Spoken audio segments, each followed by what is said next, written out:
All right. Well, we are continuing our sermon series called Legacy Continued.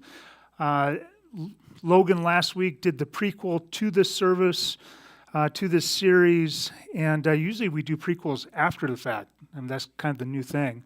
But we decided to do it on the front end just to be a little different than culture. But we are talking about Abraham was invited to partner with God. And it is said that through his seed that all nations will be blessed. And you and I are a part of that blessing. And the question that we're wrestling with is, now that we've received that blessing, what are we going to do with it? Now that we've received that legacy, what are we going to do with it? And we're using the life of Isaac and Jacob to really kind of answer the question of what does this look like? How does this work out? Abraham didn't always get it right. You know, we think about Abraham as this spiritual giant, right? But he didn't start there. He started like you and I with all kinds of questions and more questions than answers. And I like that. I like the fact that he just didn't start off knowing everything and just doing, like walking on water everywhere he went. That wasn't Abraham's story. He was what we call roughly right. And that's actually a core value as a church that God uses imperfect people with imperfect theology because that's all he has. All of us have an understanding of who God is, one way or another. We have some kind of preconceived notion or some kind of notion that we've even researched. But we're talking about an infinite God. So if you're not still learning about how to relate with him, you're not trying. He's an infinite God. Keep searching, keep looking, keep growing. And we make mistakes like Abraham does. And so, but we're not going to let those mistakes get in the way of us continuing to live out this mission, this legacy that we've been given. And so we're looking through the lives of Isaac and Jacob predominantly. What does it mean to live out this legacy? What kind of legacy did we receive? From our parents, from those who discipled us, those who led us in Bible study or just helped us to connect with God in some way, shape, or form. What kind of legacy did we receive? And what does it mean to live out our own legacy and leave a legacy for others? We're going to, this week, look at Genesis chapter 26. And this chapter is presented kind of like a eulogy. So you go to someone's funeral, you sit down, the pastor stands up, he has a piece of paper, maybe they've met him, maybe they haven't, and they read off their life story. And it takes just a few minutes to read through it. It's not every story. Usually they're mostly good stories, sometimes not. That's awkward. And that's the way this reads. It's like a eulogy. It's one chapter that has 99% of what we know about Isaac. As far as him living as an adult, living out this legacy, we get a one chapter look. And what's interesting, let's pull up that next slide.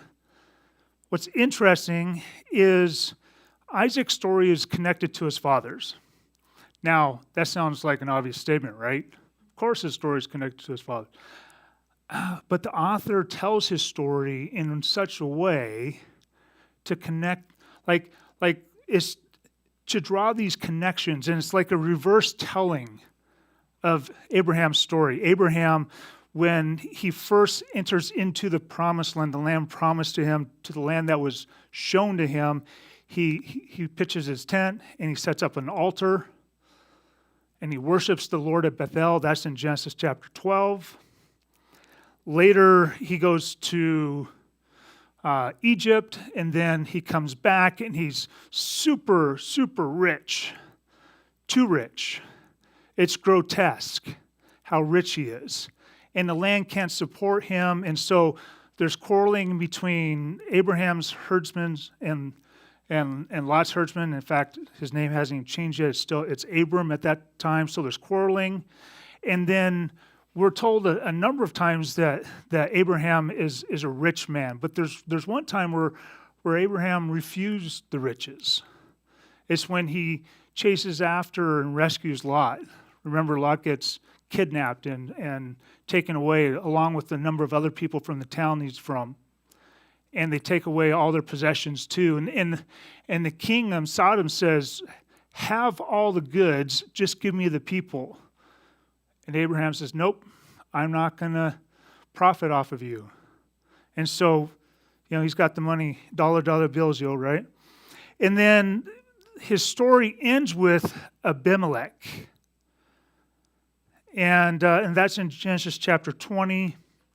I won't say too much about that story because we're going to see that right off the bat. But Isaac's story has elements of his father's story all the way through it. And maybe we need to pay attention of what is similar, but also what's different.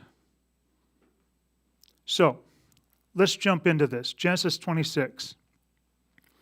Now there was a famine in the land beside the previous famine that occurred in the days of Abraham. So Isaac went to Gerar to Abimelech, king of the Philistines. And the Lord appeared to him and said, do not go down to Egypt to stay in the land but stay in the land which I shall tell you. Sojourn in this land, and I will be with you and bless you, for to you and to your descendants I will give all these lands. And I will establish the oath which I swore to your father Abraham. I will multiply your descendants as the stars of the heavens. I'll give your descendants all these lands, and by your descendants all the nations of the earth shall be blessed.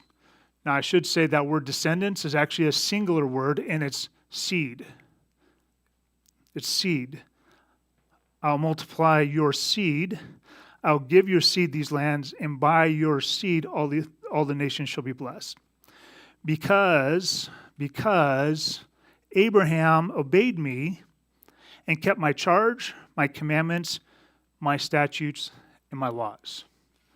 And I want to pause for just a second because we're going to look at verse 5 more in depth in footnotes, but I want to focus in on this one thing. When it says that Abraham obeyed me, in the Hebrew it's quite literally, he obeyed my voice. He obeyed my voice. At least three things are required for you to obey someone's voice. First of all, you have to be close enough to hear them, right? My wife and I will sometimes be in different parts of the house, and one will say something to the other, and it's like, whoa, wait, let me get closer. I didn't hear you. And then you have to have attention. You have to pay attention. When I was 16 years old, I worked at Arby's, and there were a number of times where my supervisor I'd walk into his office, he'd give me a list of things to say or do. He'd give me a list of things to do, and I was thinking about the date that was going to go on after work. He did not have my attention. And I don't know if I got the 4 things done they asked me to do or not. Stressed me out. So closeness, you have to have attention, but then there also has to be a will. You have to have a desire to obey. This is what God had with Abraham. This is the kind of relationship that he had. And the question is, will Isaac obey God's voice? And the question is, will you obey God's voice? Will you draw near enough times for him to speak to you with enough regularity that he could get your attention? Will you pay attention to the things that he's saying to you? And will you have the will to say, yeah, I'll do that. That seems weird. That seems hard. That's challenging me. But I will do that. So in verse 6, we're told that Isaac lived in Gerar. And I want you to take a look at this picture, because this is a picture of a house. And Rabbi David Foreman has a video on this, and I'm watching the video and I'm going, why is there a house in the video? Like, that's weird. I think the artist got that wrong. Because he was told to sojourn in the land. That's a kind of a strange word. You could say he was told to tent in the land. He was told to stay in a tent. Look at the next slide. The Hebrew word for settle is yashab. Isaac decided to sit, to remain, to dwell, to build a house. But he was told to ger. He was told to sojourn, to stay in a tent. Now, I anticipated that Abraham was told the same thing, and that Abraham, wherever he went, he yashabed and not, or that he girded and not yashabed. I was wrong. I was wrong. Abraham yashabed all over the place. I don't know if you could past tense that or not. I just did. He settled. Abraham settled. But Isaac is told to not settle, to live in tents. Interesting. Was it wrong for Abraham to settle? I don't know. But Isaac was called to something very specific. And that's true about our own legacy. Even though my legacy is connected to my parents' legacy, I have my own legacy. There's things I've been called to that they were not. There were things that they were called to that I have not been called to. There's a uniqueness, and we only catch that if we obey his voice. When the men of the place asked about his wife, he said, "She is my sister," for he was afraid to say, "my wife," thinking, the men of this place might kill me on account of Rebekah, for she is beautiful. Now, my wife is beautiful. No one's threatened to kill me over that, so grateful for that. This is Isaac's problem, not mine. It came about when he had been there a long time that Abimelech, king of Philistines, looked out through a window and saw, and behold, Isaac was caressing Rebekah. That's a little embarrassing, isn't it? That word really isn't caressing. We'll talk about that in footnotes. It's connected to Abraham's story in a very particular way. Pay attention or listen to footnotes. That'll be fun. Then Abimelech called Isaac and said, "Behold, certainly she is your wife. You've been caressing her. Come on, man. How then did you say she is my sister?" And Isaac said to him, "Because I said I might die on account of her." Abimelech said, "What is this that you have done to us?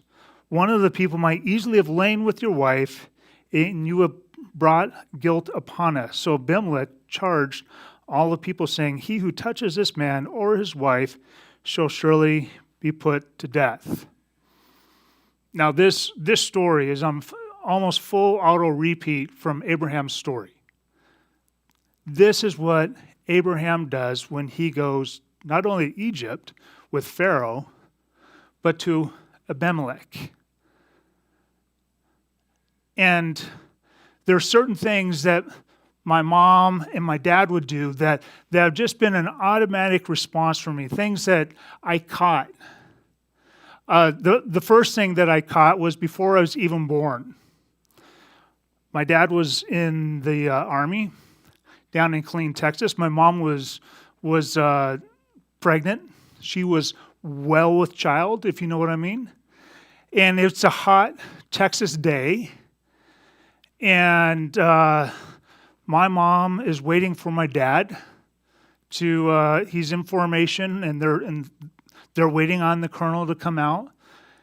And it's a hot Texas day. And my mom is well with child. For the women in the room, is that good or bad? That would be bad. That would be bad. My mom gets a little upset, a little ticked, if you will, And she's in a 69 Camaro RSSS, and she lights up the tires to clearly communicate to the colonel that she is displeased with how long he's taking to come out. Who's born with a lead foot in the Croyle family? This guy. There's things that we catch from our parents, whether it's our spiritual life or just life in general. We catch things. And we don't even think about it. We don't even think, but why is this true of me? Why do I have to do 0 to 60 in the shortest time period? Why? I don't know. I do. I now know. I know. Sometimes I don't want to know. You know. And so Abraham and Isaac, their stories are connected, right? And Isaac's got to figure out if he's going to repeat this process like his dad repeated the process. Verse 12, now Isaac sowed in the land and reaped in the same year 100-fold. 100-fold, that's miraculous.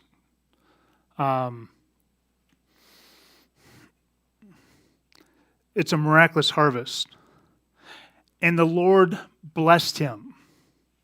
And the man became rich and continued to grow richer until he became very, in English it says wealthy. We should just keep going with the same word. 3 times in one verse, we're told that Isaac is Gadol. He is made great. The author's trying to highlight something here. I wonder if we'll see something else come in threes. For he had possessions of flocks and herds and a great household, so that the Philistines envied him. Now all the wells which his father's servants had dug in the days of Abraham his father, the Philistines stopped up by filling them. Then Abimelech said to Isaac, "Go away from us, for you are too powerful for us." And Isaac departed from there and camped in the valley of Gerar. He camped in the valley of Gerar and settled there. A second time we're told that he settles. But here's a problem. How are you supposed to be a blessing to all the nations if the nations are asking you to leave?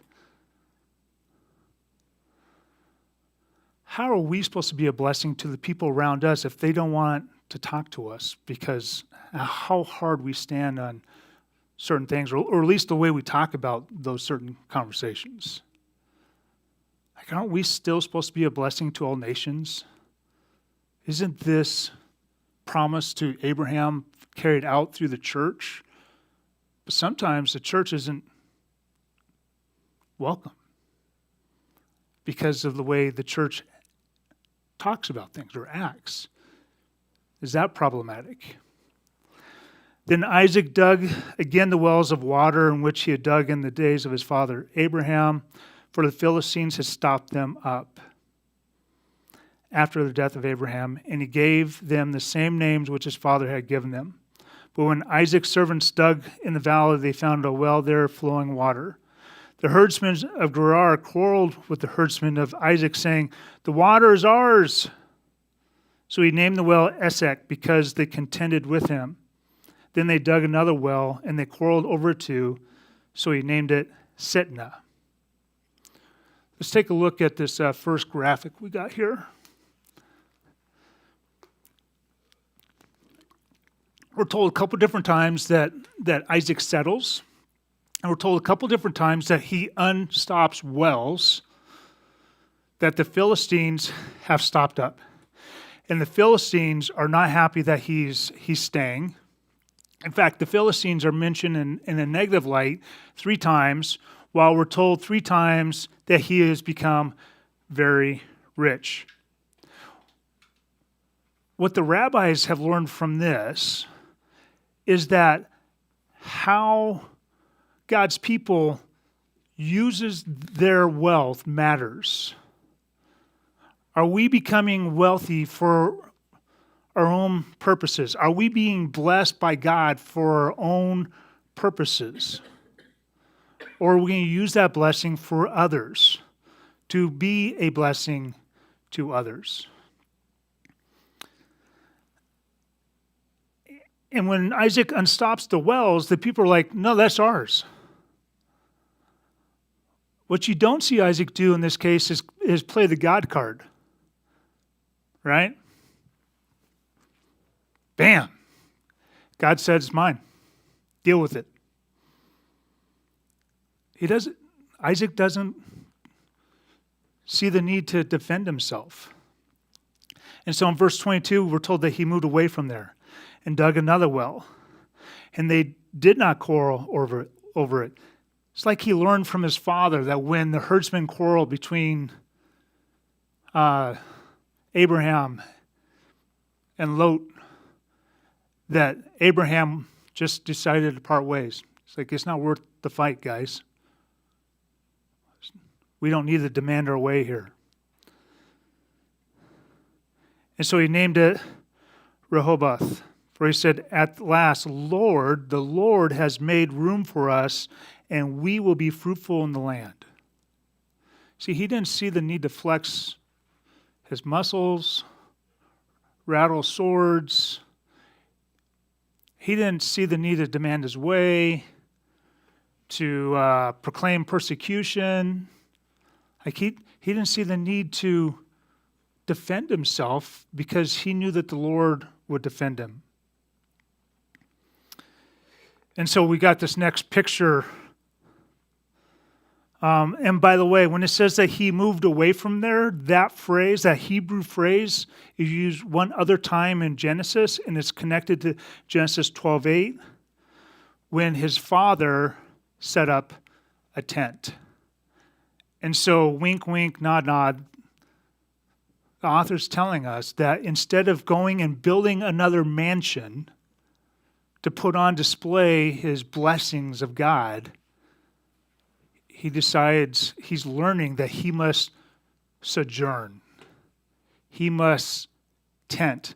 That everything that God told him was important. That he had to pay attention to all the words that were given to him. And I don't know if you've ever been there to where God has told you something specific, or you read the scriptures and you're like, oh, I need to do something about this. Like so many times, especially young in life, I'd open the scriptures, I'm like, oh, I guess I need to go deal with that. And I would kind of deal with it. You ever do the kind of deal with whatever God's telling you to do? Kind of get on board with God? Kind of, set your life in order? Kind of doesn't really work in God's economy. We don't get to experience God and all that he has when we kind of do the things that he says. He wants all of us. And Isaac is learning that. Verse 23, then he went up from there to Beersheba.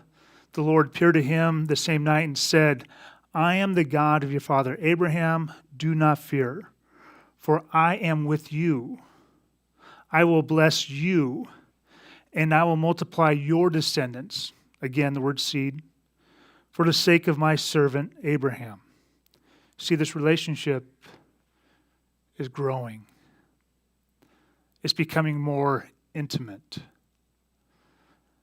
But also, there's no mention of land here. See, it's the second time God comes to Isaac. Every time God comes to Abraham, the vision becomes bigger. He comes to Isaac and it goes the other way. It's like it's a big vision and then a little bit smaller because you got this part figured out. You're not fighting for the land. You realize you don't have to fight for the land because I've got your back. See, when we go with God, we have a quiet confidence. When we pay attention and do things his way, even the world around us is chaos, we can have peace. Even when people want to fight us over something, God's got this. And so he built an altar. And there he called upon the name of the Lord and pitched his tent there. And there's Isaac's servants dug a well.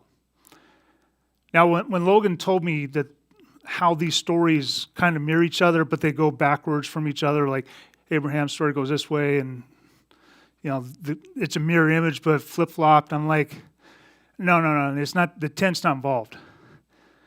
Because when you go to camp, right, you leave here, you're going to go camping, the first thing you do is you build your tent.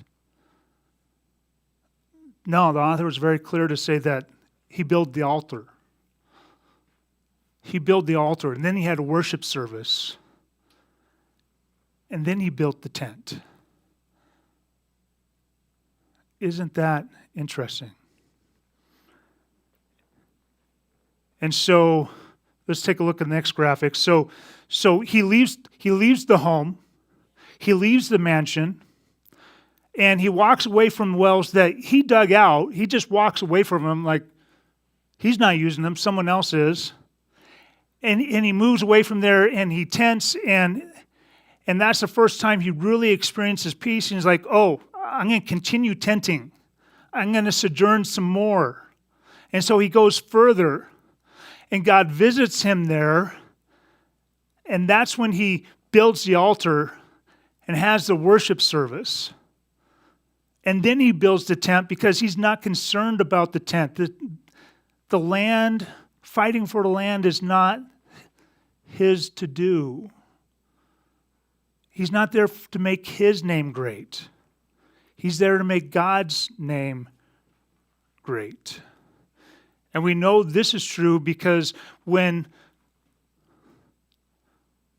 Abraham first builds his altar, that story is juxtaposed right next to the story of the Tower of Babel, where the people want to make their name great. They build a tower. Abraham builds a tower, and Isaac learns from this. We're not here to make our name great. I'm not here to make the name of Mission Ridge Church great. If people remember the name of Mission Ridge Church and they don't know our God, then that's not a success. That's not what we're after. And Isaac learns that.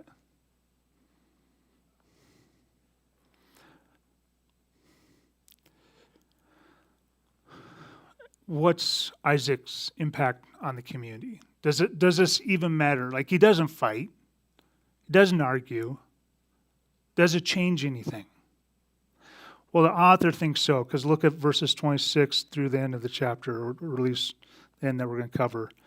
Abimelech came to him from Gerar with his advisor Huzath and Phicol, the commander of his army. Isaac said to him, "Why have you come to me, since you hate me and have sent me away from you?" They said, we see plainly that the Lord has been with you. We're talking about a pagan people. The Lord has been with you. So we said, let there now be an oath between us, even between you and us, and let us make a covenant with you that you'll do us no harm, just as we have not touched you and have done nothing but good and have sent you away in peace. What? No. You don't remember the arguments? And you tell me to go away? You probably didn't remind him of that. You are now the blessed of the Lord. This is the result when we do things God's way. Jesus says, someone slaps you on the cheek, turn the other cheek. They ask you to go to 1 mile, you go 2 miles. How often do I want to turn a cheek? How often do I want to go half a mile? But it works. Then Isaac made them a feast, and they ate and drank. In the morning they rose early and exchanged oaths. And then Isaac sent them away, and they departed from him in peace. Now it came about in the same day that Isaac's servants came in and told him about the well which they had dug, and said to him, we have found water. Which in that part of the world is life. No water, no life. And so he called it Sheba, and therefore named the city Beersheba to this day. Now, Sheba means seven. Beersheba, 7 wells. Are there 7 wells there? Not by my research. In fact, if we bring up the last graphic, the one before, that one, there's 4 wells. We could count them, right? We've been doing this for a long time. 1, 2, 3, 4. Problem is, the Hebrews don't think about numbers the same way that you and I think about numbers. We think quantity, they think quality. And the number 7 means the perfect number. Maybe Isaac was just finally content. He recognizes that when he chooses to make God's name great, that the people will indeed be blessed. The nations will indeed be blessed through him. As he obeys the voice of the Lord, as he does what the Lord says the way the Lord says it because it matters. Now, can God use people in houses? I hope so, because I have one. I haven't been called to live in a tent. You haven't been called to Africa yet. Isn't that the great fear? If I go where God wants me to go, I'm going to end up in Africa. I know some people that are doing amazing work in Africa, and they love it. I live in a house. God can use people that live in houses. I've been told to build roots here. That's good. We've moved so many times. Christy and I are so ready to not move. And Logan says he'll move my dead body out of that house. Maybe. But nothing else. Only my dead body. Apparently I have heavy furniture. Let's bring up this epitaph, this eulogy of Isaac and Abraham. Our stories are connected. What's been passed to us through our parents, through our family. My spiritual heritage has deeper roots found through my aunts and uncles and my grandparents. My parents, they had an abysmal start to their spiritual journey and an amazing finish. Like them, I had a horrible start. I gave Christians a bad name. I was the kind of Christian you don't want to become. The question is, will I finish well? And will I learn from those mistakes? You know, Abraham, he's got some highly redemptive moments in his life. And then some not so redemptive ones, like the Abimelech story. Why is he telling his wife to do the same thing again after dozens of years?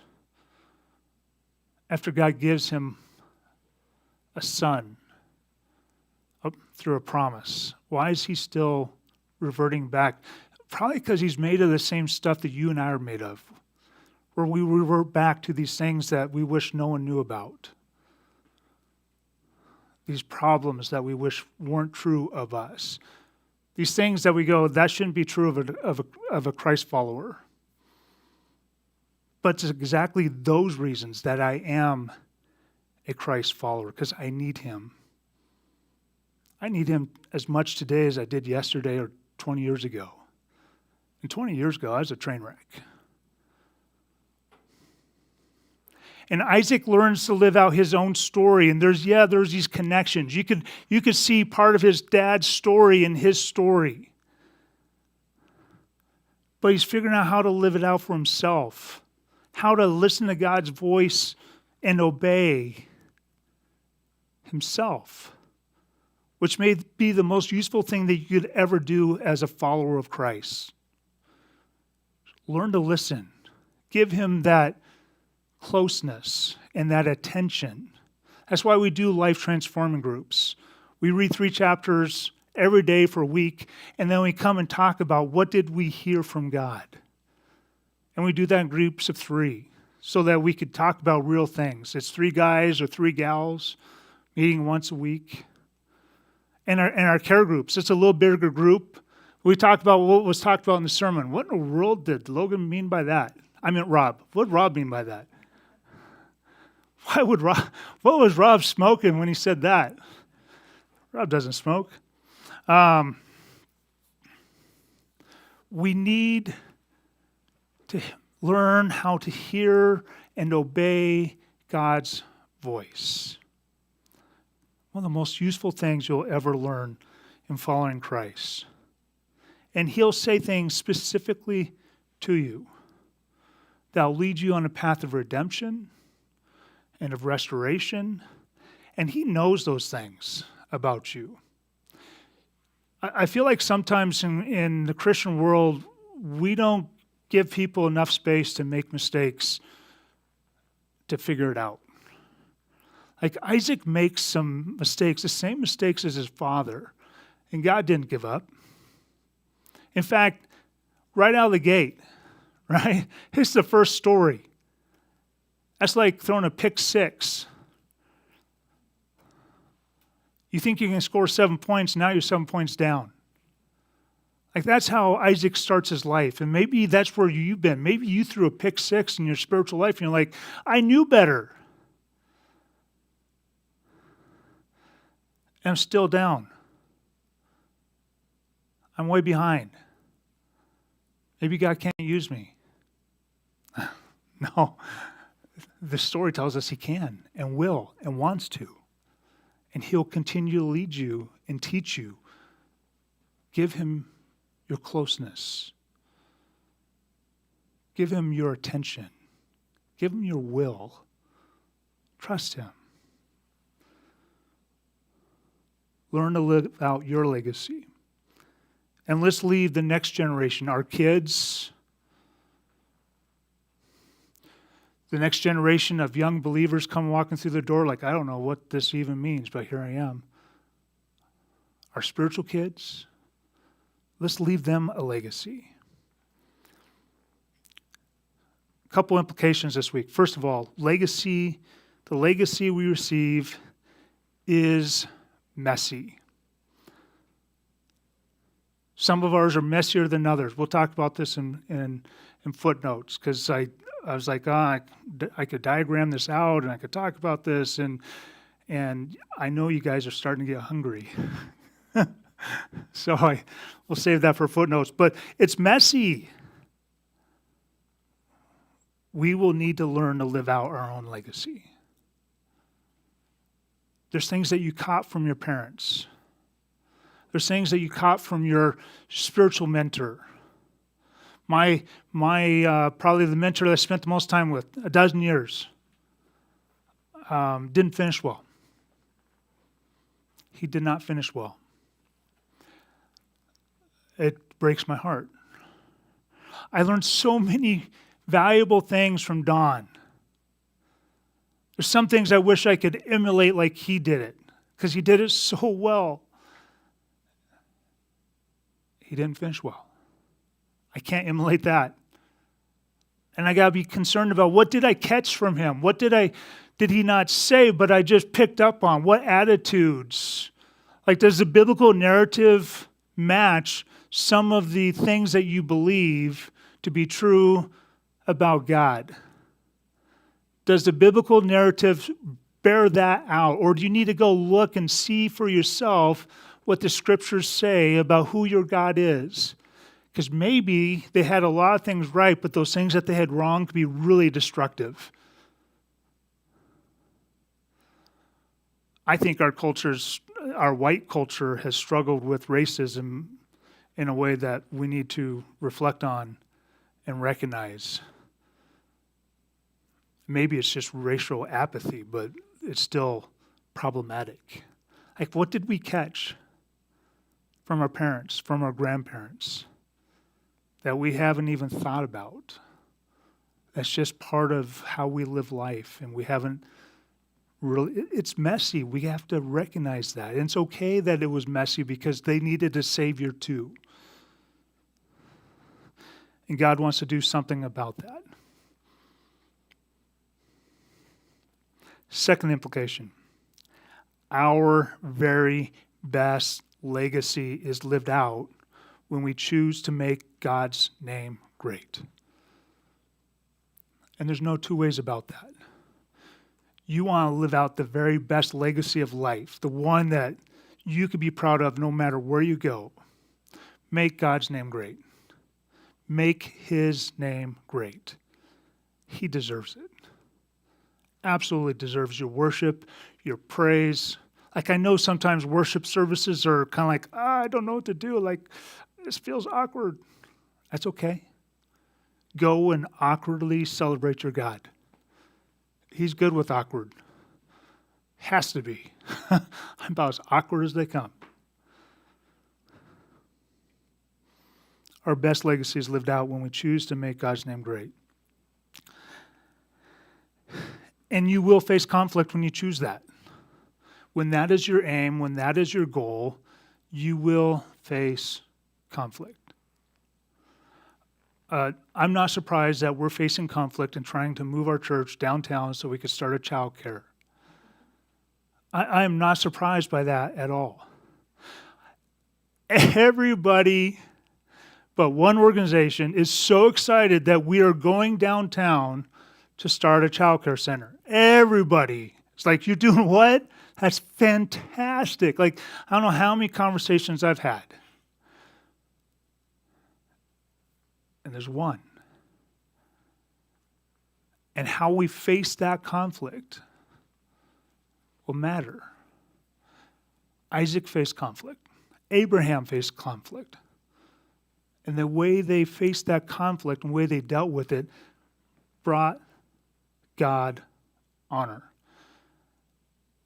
Some people in facing conflict have lost their life. Martyrs over the centuries. We don't face that here. Please don't say you're persecuted in North America. You're really not. There's people dying in China to make God's name great. There's people dying in Iran to follow Jesus. There's people dying around the world to make God's name great. We're not doing that. But how we face that conflict matters. Oh, and by the way, in those places where people die for making God's name great, guess what happens? More people come to Christ. Because God's name will be made great if we choose to be part of that or not. His name will be made great. He is that good and worthy. Jesus said this, bless those who curse you and pray for those who mistreat you. If I'm ever in conflict with you, know this, I will pray that God blesses the daylights out of you. If you're not praying with me to bless the people that are opposing us and moving our church, and oh, by the way, they're fine with us going down there and being there on Sundays. They're not okay with us having a child care center that ministers to people Monday through Friday. And I refuse to be a church that just does Sundays. We should do Sundays and be a blessing to those around us. And we're just trying to be a blessing to those around us. So guess how I'm praying? God bless this person. God bless that person. If you want to know who to specifically pray for blessings for, you could come and ask me. I will tell you. But we're going to bless those who curse us, and we're going to pray for those who mistreat us, because Christ has called us to that. Some next steps. 1, inventory the legacy that you have received. If you have never thought about it, please do. Take time to figure out what was the really redeemable parts and what parts do I need to grow from. Because all of us have both. We have those redeemable parts that we need to get better at, that we need to strive towards. There's things that Pastor Don showed me that I need to strive towards. There's other things that I need to guard myself against. Right? Inventory of the legacy received. Secondly, When you face conflict, ask the Lord, what do you want me to learn from this? Logan and I have been praying this for our church. What do you want us to know about this conflict that we're facing? Isaac had to learn. Philistines are coming at him, right? What do you want me to learn? Oh, I didn't obey your voice fully. I need to do that. I'm even more convinced today that we need to do a childcare center than I was a couple weeks ago because of this conflict. I'm more convinced that we need to be a place that Monday through Friday we have our church doors open. If God's going to give us a big space, which that is a big space, if God's going to give us that space or some other space, then it needs to be open. It needs to bless people throughout the whole week. There's some things that I process through personally, and if I'm in personal conflict with somebody, what am I feeling? What's the primary emotion? Because I think sometimes we have this angst inside of us, and we're not sure what it is. Is it fear? Is it do I feel rejected? Do I feel betrayed? What is this? That even what are my emotions? Sometimes we're not very good as Americans at identifying what's actually going on inside our ticker. And then I ask God for strength. We should be a people of endurance. And this is a time of endurance for us of Mission Ridge Church. I ask for the awareness of His presence because I can face hard things if I know my God is with me. Now, maybe I got off track. Maybe I'm the one that needs to get back on the road that He's on. Maybe I stopped listening to His voice and I got distracted by my own thing. And so this allows me to get back on track. And then I say, teach me through this experience. What do you want me to learn from this? And then number 3, build your altar before your tents or your house or your business. We need tents. Isaac needed a tent. His family needed safety and security. Those are good things. He's providing good things for his family, his community. The Hebrew term is Beit Av, the house of the Father. He has a number of people that he's responsible for. He needed to build tents, but he built the altar first. That was the first priority.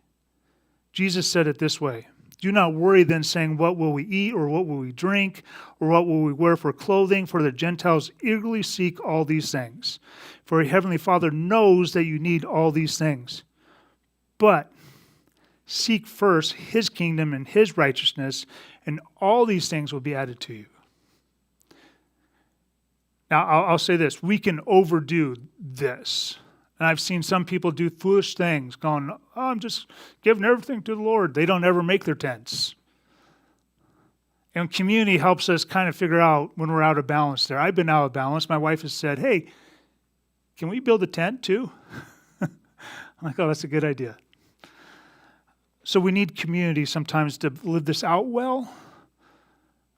But I think of Jen's story from a couple weeks ago, how she became a foster parent when she thought that she needed to be married first. She's building her altar before her tents. For me, I've always made sure that I could participate in church and do ministry. I always made sure that was a priority of my life, going back to 1990-something. Probably 91. There were some times I refused promotions because they would get in the way of me doing ministry. I felt like it was that important. I didn't become a paid pastor until 5 years ago. It's been a bunch of years doing ministry. And I didn't always get that right. Sometimes I wanted to build my military career and got out of balance. And I had to come back and rebuild my altars. I think about tithing versus like investing in our 401k or I've learned to experience my God through my tithing. Build your altars and then your tents. Our church, we're not going to just be here on Sundays. Part of building our altar is the impact it'll have on the community. And make no mistake about it, God is making himself a great name with the people I'm talking to because the way we choose to chase after this, the way we choose to trust God in the midst of this, and the way we choose to not let this dream go. And I don't know what God's going to do with all of that, but if his name is great when we're all said and done, I'll be satisfied.